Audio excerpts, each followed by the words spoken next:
Hola lectores, finalmente os traigo un nuevo episodio de Shakespeareando. Sin duda mi sección favorita del canal, una sección dedicada a William Shakespeare, a su obra, a su vida, a su todo. Porque es que Shakespeare no solo es uno de los mayores genios de la historia de la literatura, sino el mejor, ahí dejo el debate, sino que además es que cuanto más lo descubro y más lo leo y lo releo, menos comprendo cómo es posible que esas circunstancias, esa época, teniendo el origen que tenía, pudiera saber tanto una persona, pudiera indagar tanto en temas atemporales con los que nos identificamos ahora mismo, en la actualidad, tantos años después. Pero bueno, me estoy alargando mucho. Es que me tenéis que perdonar, estoy muy emocionado de hacer este episodio. En este episodio os voy a hablar de Enrique V, la obra que cierra la tetralogía histórica que escribió William Shakespeare,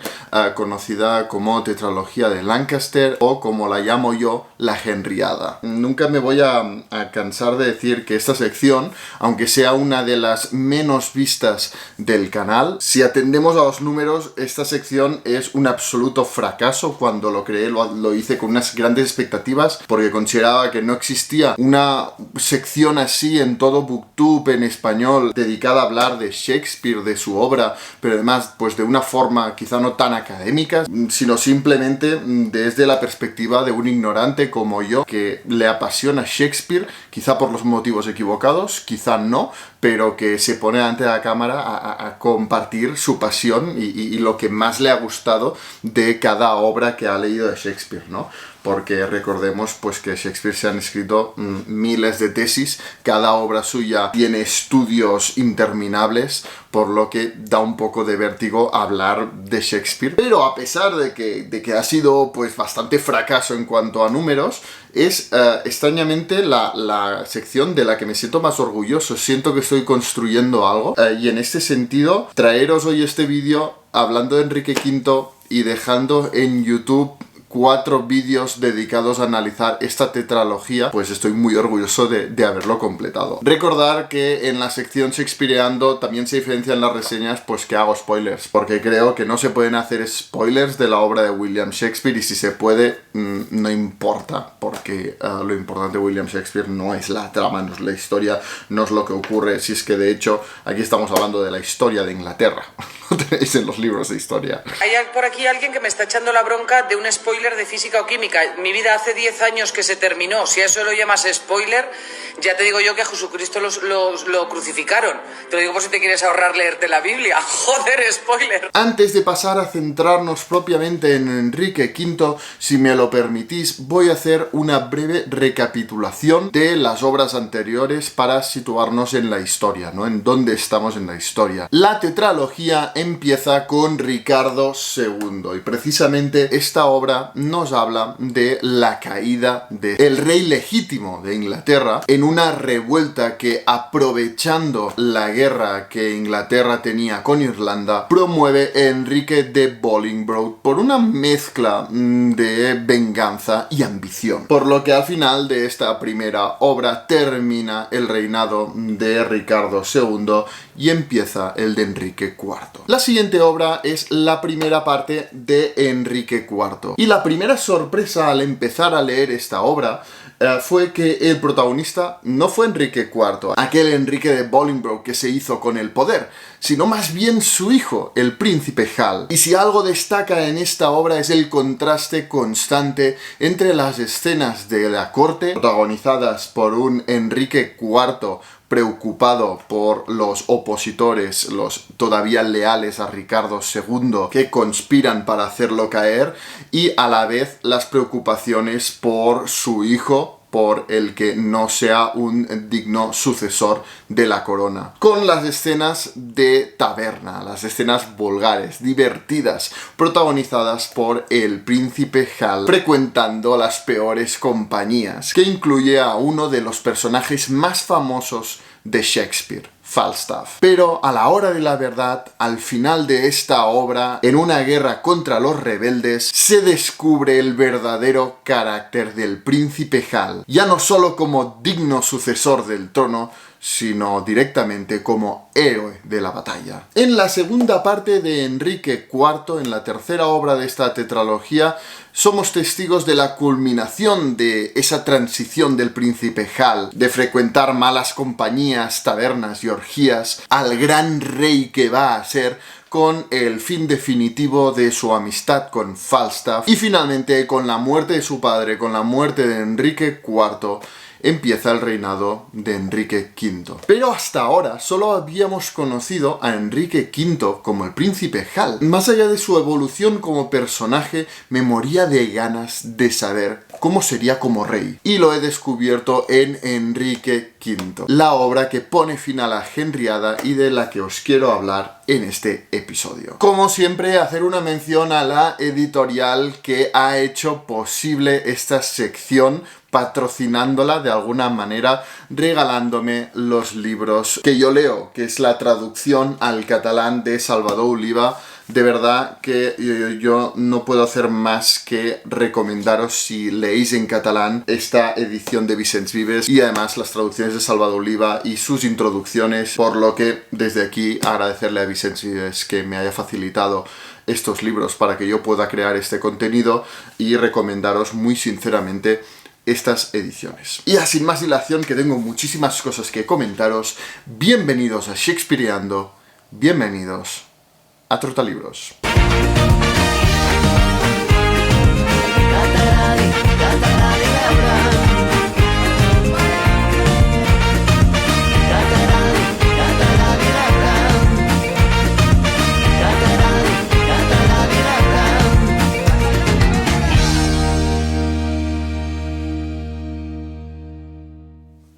William Shakespeare escribió Enrique V en el año 1599, justo antes de que empezara a trabajar en la más célebre de sus obras, Hamlet, por lo que se la considera la más madura de sus obras históricas. También se dice, aunque como siempre en la vida de William Shakespeare todos son incógnitas y todo lo tenemos que coger con pinzas, se dice que Enrique V fue la primera obra que se representó en The Globe, el teatro de William Shakespeare. Las fuentes, la materia prima que utilizó William Shakespeare para Enrique V, como en todas sus obras históricas y toda la Henriada, fueron las crónicas de Holinshed. Y de hecho, si cogemos el trasfondo histórico, los hechos históricos reales en los que se basa, y lo comparamos con lo que se dice en Enrique V, gran parte de las imprecisiones históricas y errores históricos provienen de errores históricos que a su vez se dieron en las crónicas de Holinshed. Como ya he hecho con los Shakespeareando del resto de la Henriada, si os parece,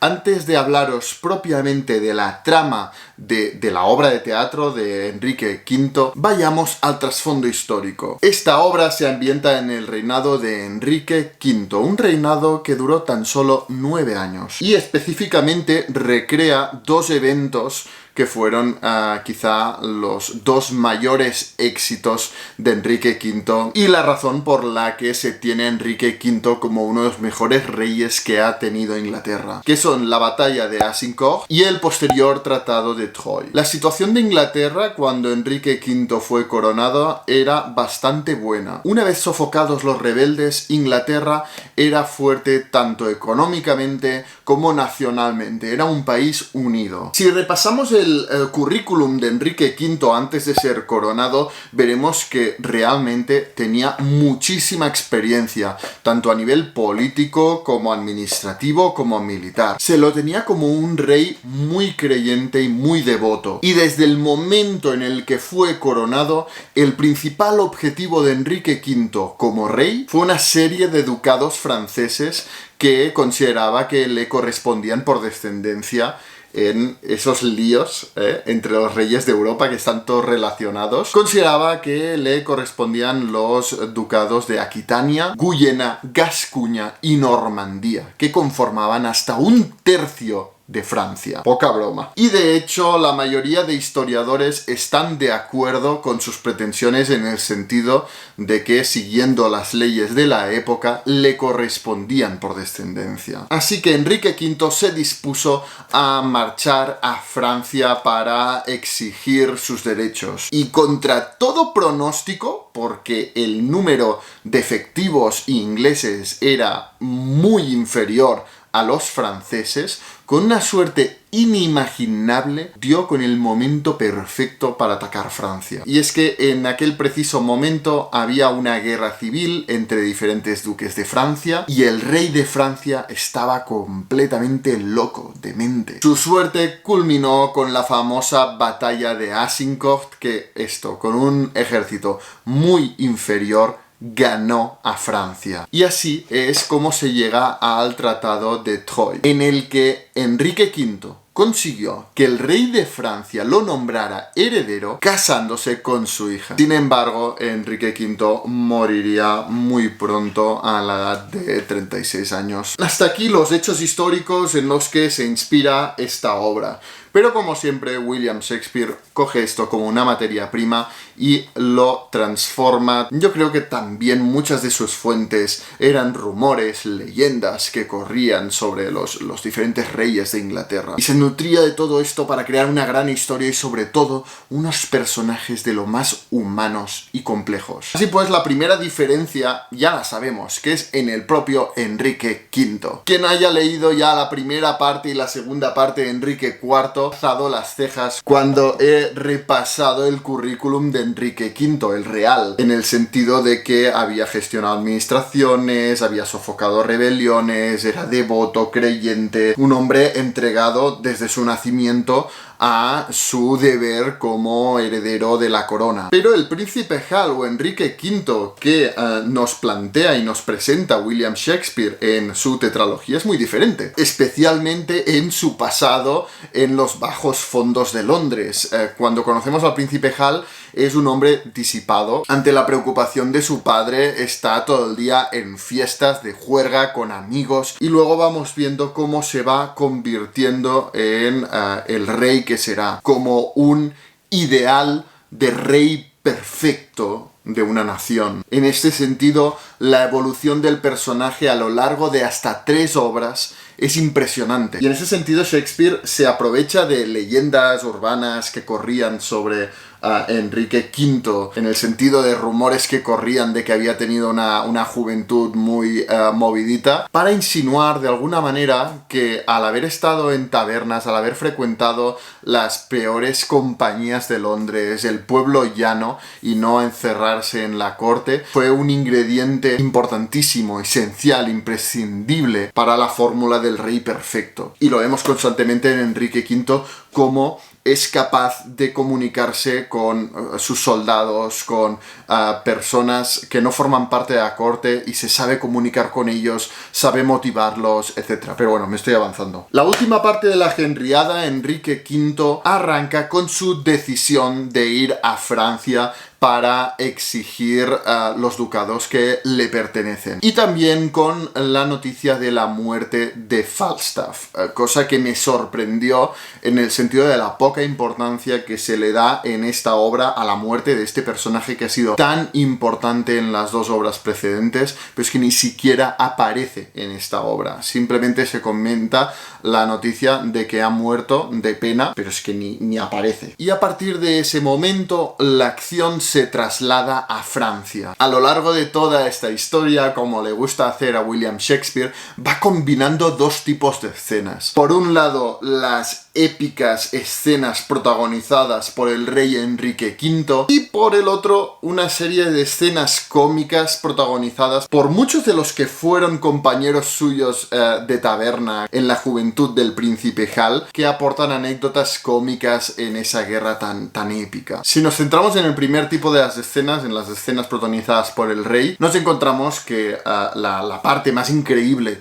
de esta obra está en sus discursos como rey en esta guerra. Son absolutamente impresionantes. Aquí es donde vemos la exaltación nacionalista que se ha atribuido a esta obra, en el sentido de aquí es donde dibuja el ideal de rey perfecto, de líder. Enrique V está en todo momento al lado de su ejército, sabe motivarlo, sabe liderarlo, sabe cuándo mostrarse piadoso y cuándo brutal. Y esto se ve perfectamente en la noche previa a la batalla de Azincourt, que recordemos, los ingleses están absolutamente desesperanzados, son muchos menos y además cansados, pues en esa noche en la que reina la desilusión, la convicción de que mañana van a morir todos, Enrique V se disfraza y empieza a visitar diferentes grupos de soldados para animarlos. Esto, como ya he dicho antes, se va combinando con una serie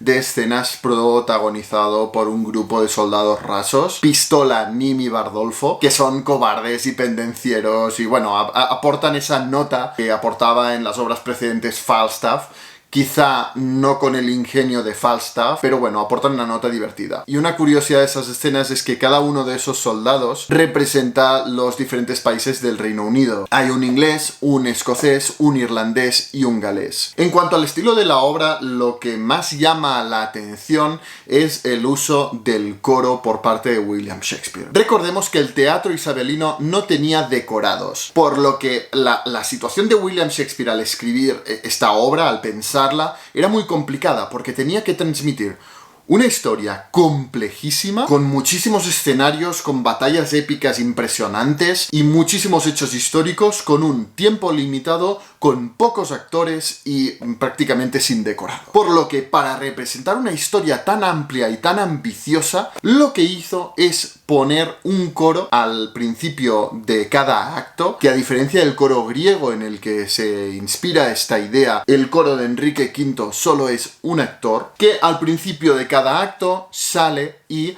narra la historia y con sus palabras invita al público a imaginar todo lo que no se puede representar. Por ejemplo, todos los ejércitos, el paisaje, los saltos en el tiempo, todo esto que William Shakespeare no tenía la disposición de tener cientos de actores, decorados de los paisajes y tiempo para representar todos los hechos históricos. Este coro lo ofrece con una gran habilidad. Y de hecho se dice que en las primeras interpretaciones de Enrique V era el mismo William Shakespeare el coro. Él mismo en persona salía al escenario y hacía el coro, que recordemos que después del mismísimo Enrique V es el coro el que tiene más líneas en esta obra de teatro. Y se dice que es así porque en el epílogo, al final de la obra, el coro dice: hasta aquí, con tosca e incapaz pluma, nuestro autor, que hace una reverencia, ha seguido la historia. Pero vayamos a lo importante en las obras de William Shakespeare, sus temas, de qué nos habla en Enrique V, qué mensaje transmite esta obra. La cosa es que Enrique V tiene toda la apariencia de ser una obra patriótica. Y a mí esto a priori no me llamaba la atención. Me llamaban mucho más la atención las tres obras precedentes de la Henriada que esta, porque esta, cada vez que leía la sinopsis, veía que era un enaltecimiento de un rey inglés y que viva Inglaterra, y el Inglaterra la mejor de las naciones, y el ideal del rey porque los ingleses somos los mejores. A mí esto me da una pereza. Ya me lo encontré en Historia de 2 ciudades de Charles Dickens y es que me da mucha pereza. A mí el patriotismo me da mucha pereza. Pero es que solo es la apariencia. Es cierto que Enrique V suele ser considerada una obra que realza el patriotismo inglés, mostrando las grandes gestas del rey ideal. En este sentido, Enrique V es el polo opuesto a Ricardo II, el primer rey de esta tetralogía, que es inconstante, toma decisiones caprichosas, y solo cuando es descoronado entendemos su humanidad y nos acercamos a él. Aquí, en cambio, Enrique V es estratégico, calculador, líder. Para Mosley, Enrique V representa las virtudes cardinales: prudencia, justicia, fortaleza y temperamento. Nada queda del príncipe Hal. En esta obra, Enrique V es un líder nato que te puede hablar de política, de teología y de guerra. Y aquí voy para mí, al punto principal de esta obra. Suelta unos discursos absolutamente extraordinarios. Y en ese sentido, he hecho un top 5 de los discursos de Enrique V en esta obra. En primer lugar tenemos el discurso de Enrique V a los traidores. Al principio de esta obra, cuando están preparando la campaña, etc., Enrique V se entera que algunos de sus nobles están conspirando con Francia para que pierda esta guerra y pierda su vida en ello. Y suelta un discurso sobre la clemencia y la traición, y especialmente la traición cuando viene de quien menos te lo esperas, en el sentido de decir, no solo me habéis traicionado, sino que también me habéis arrebatado la confianza en las virtudes, porque vosotros parecíais tener todo lo que yo aprecio en un hombre, y me habéis traicionado, y ahora ya no podré confiar en nadie que tenga estas virtudes. Dice: ¿cómo infectaste de sospecha la dulzura de la confianza? ¿Se muestran sumisos los hombres? Bueno, así eras tú. ¿Parecen graves y doctos? Así eras tú. ¿Provienen de familia noble? También tú. ¿Parecen religiosos? También tú.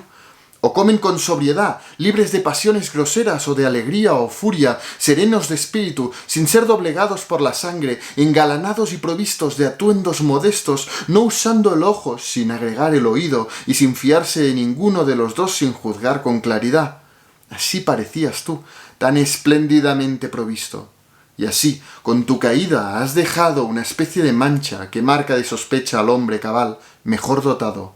Lloraré por ti, porque esta rebelión tuya es para mí como una segunda caída del hombre. Es que es alucinante. En cuarta posición tenemos el discurso de la brecha, ¿no?, que marca el inicio de la guerra con el asedio de la primera ciudad francesa que atacan, y es el primer discurso con el que motiva a su ejército a ir a la brecha y a entrar a la ciudad. En tercera posición tenemos el discurso que hace Enrique V cuando la noche antes de la batalla de Azincourt se disfraza y empieza a visitar a sus soldados, y específicamente el discurso que le hace a Bates, en el que el tema principal del discurso es el rey como ser humano, ¿no? Y en ese sentido, creo que tanto este discurso como los demás, lo que hace un poco Shakespeare es también recoger los temas que ha ido desarrollando y planteando en las obras precedentes de la Henriada, y los plantea aquí, pero desde la perspectiva de Enrique V. Y en ese sentido, este discurso me llevó a Ricardo II,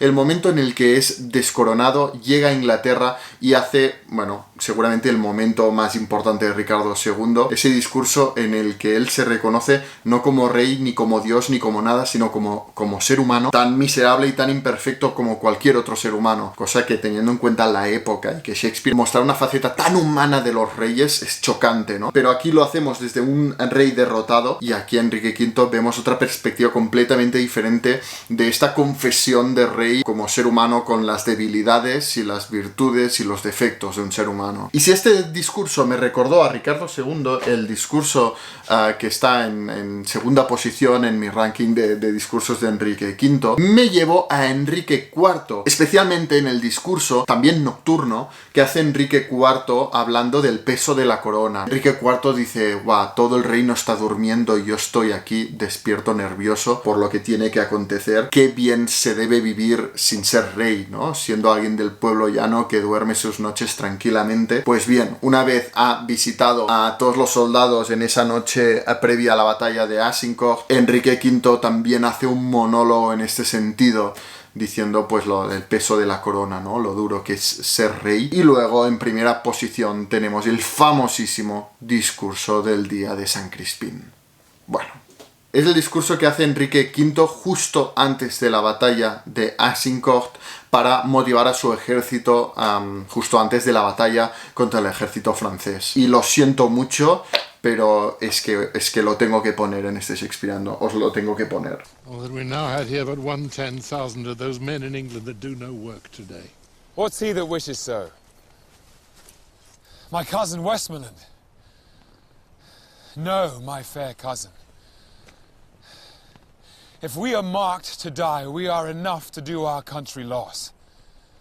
And if to live, the fewer men, the greater share of honor. God's will, I pray thee, wish not one man more. By Jove, I am not covetous for gold, nor care I who doth feed upon my cost. It yearns me not if men my garments wear. Such outward things dwell not in my desires. But if it be a sin to covet honor, I am the most offending soul alive.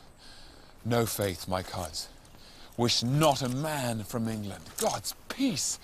I would not lose so great an honor, as one man more, methinks, would share from me for the best hope I have. Oh, do not wish one more. Rather, proclaim it, Westmoreland, through my host, that he which hath no stomach to this fight, let him depart. His passport shall be made, and crowns for convoy put into his purse. We would not die in that man's company that fears his fellowship to die with us. This day is called the Feast of Crispian. He that outlives this day and comes safe home will stand a tiptoe when this day is named and rouse him at the name of Crispian. He that shall see this day and live old age will yearly on the vigil feast his neighbours and say, tomorrow is St. Crispian. Then will he strip his sleeve and show his scars and say, these wounds I had on Crispin's day. Old men forget, yet all shall be forgot. But he'll remember, with advantages, what feats he did that day. Then shall our names, familiar in his mouth as household words, Harry the King, Salisbury and Exeter, Erpingham, Westmoreland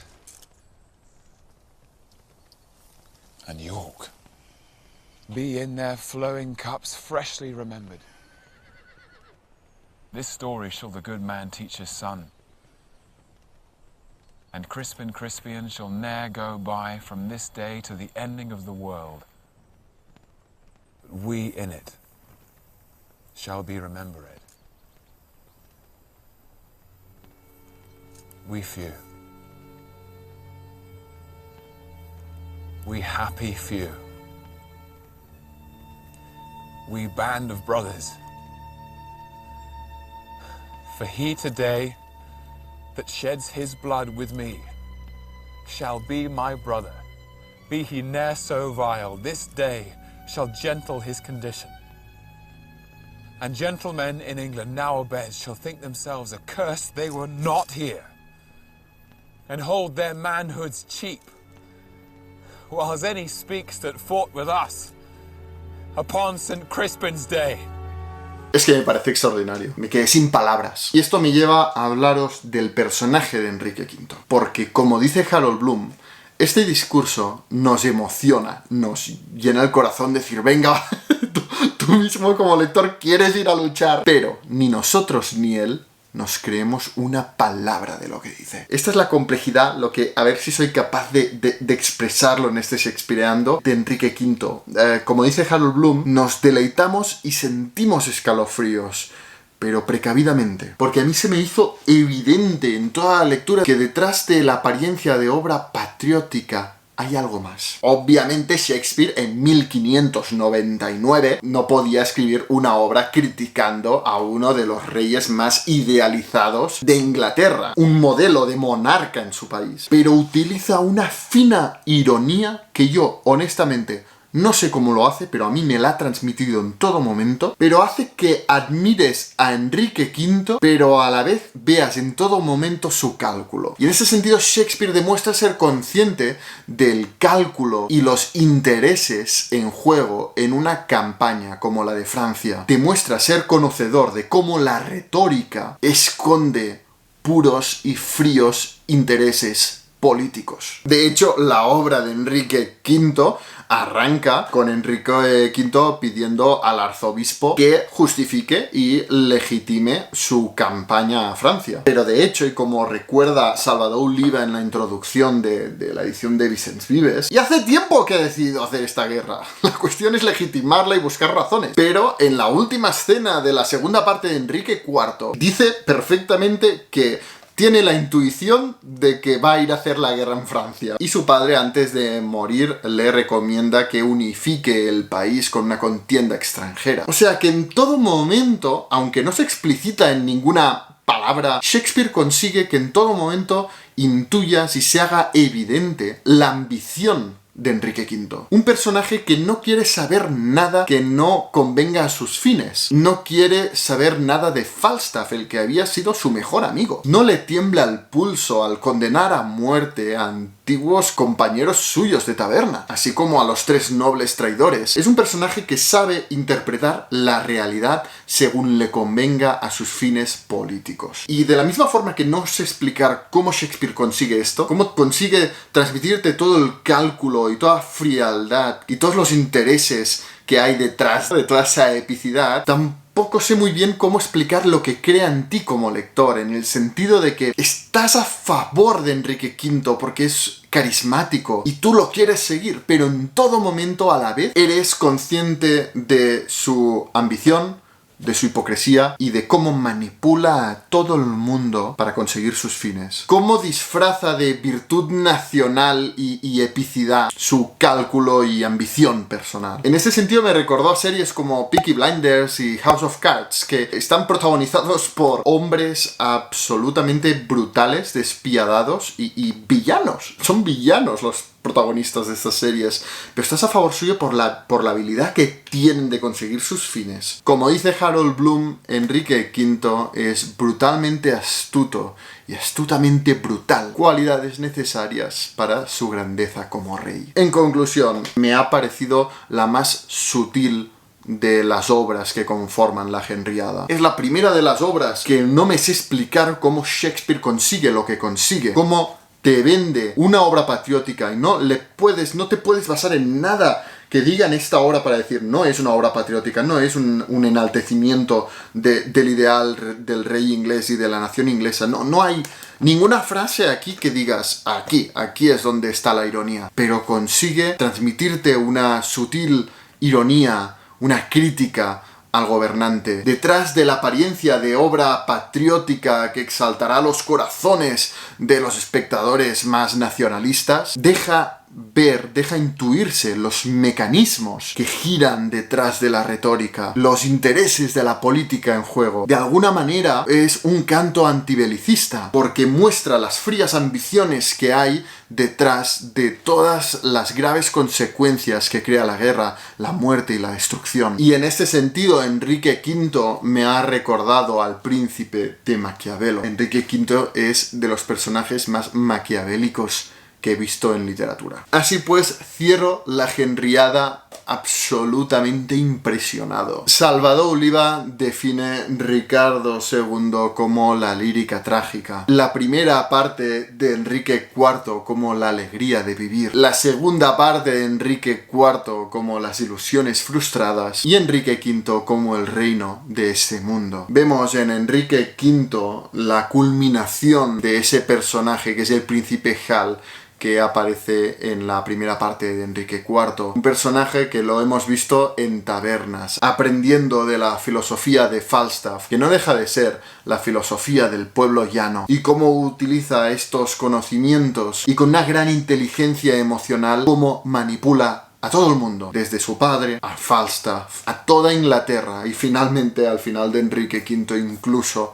a la hija del rey de Francia. De verdad que no os puedo recomendar lo suficiente la Henriada. No os dejéis llevar por las apariencias. No son obras históricas en el sentido simplemente de aprender la historia de Inglaterra. Es lo de menos. Solo es la materia prima que utiliza Shakespeare. En estos 4 dramas históricos vemos personajes, no reyes, personas humanas, con pasiones, con traiciones, con soledades, con temores, muy humanos, tan humanos que tú y yo, que no somos reyes y menos reyes de aquella época de Inglaterra, nos sentimos completamente reflejados. Y ya finalmente este apartado final que siempre dedico a comentar las influencias que ha tenido cada obra de Shakespeare en la cultura popular o en el arte posterior. Y esto me lleva al discurso del día de San Crispín, un momento tan importante de esta obra que se ha convertido en sinónimo de discurso conmovedor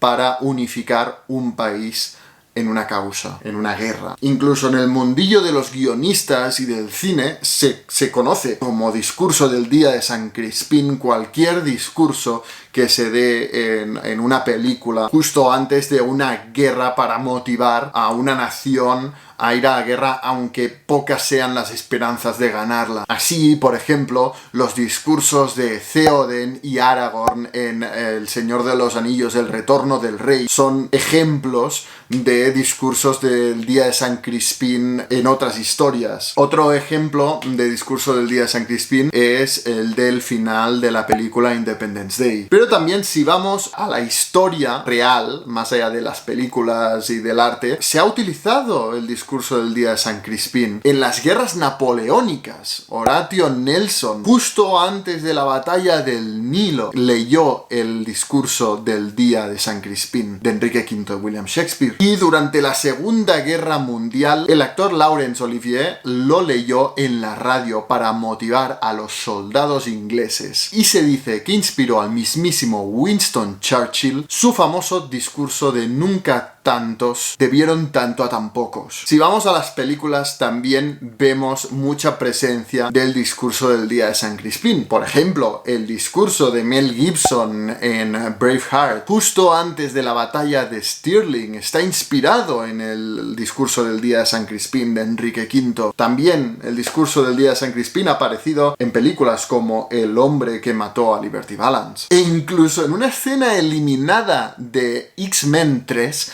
la bestia recita el discurso del día de San Crispín. And we stand together. X-Men. All of us. We few. We happy few. We band of brothers. For he who sheds his blood with me this day shall be my brother. Be he ne'er so vile, this day shall gentle his condition. And men in England now abed will count their manhoods cheap. They were not here with us to fight on Crispin's Day. Siempre todo en momentos en los que muy pocos se enfrentan a muchos por una causa noble y tienen todas las de perder. En cuanto a adaptaciones, tenemos la más mítica y conocida, la adaptación de 1944 de Laurence Olivier, que además se hizo durante la Segunda Guerra Mundial. También tenemos la adaptación de 1989 de Kenneth Branagh, y ya adaptaciones más modernas tenemos como siempre Hollow Crown o La Corona Vacía de 2012, que ha adaptado las dos tetralogías históricas de William Shakespeare y es quizá la más fiel al texto de Shakespeare, aunque me decepcionó mucho ver que se salta la parte de los conspiradores, de los traidores, lo eliminaron, no entiendo por qué, porque a mí me parece genial. Y finalmente en 2019 se adaptó en una película llamada El Rey y Timothée Chalamet interpretó el personaje de Enrique V. El discurso del día de San Crispín está incluso presente en los videojuegos con We Happy Few. Y en cuanto a libros, he encontrado Hermanos de Sangre, Band of Brothers, una novela de Stephen E. Ambrose y una revista que dirigió el mismísimo Charles Dickens, se llamaba Household Words, también extraído del discurso del día de San Crispín. Y hasta aquí las influencias que he sabido encontrar, pero es que estoy segurísimo que es una lista infinita. Espero que os haya gustado este episodio shakespeariano con el que cierro la Henriada. Espero que os animéis a leer a la Henriada y a William Shakespeare. Y esto es todo. Dadme un like si os ha gustado este episodio. Dejadme en los comentarios qué os ha parecido el discurso del día de San Crispín. Y sobre todo, no olvidéis suscribiros al canal para no perderos ningún vídeo. Y leed mucho.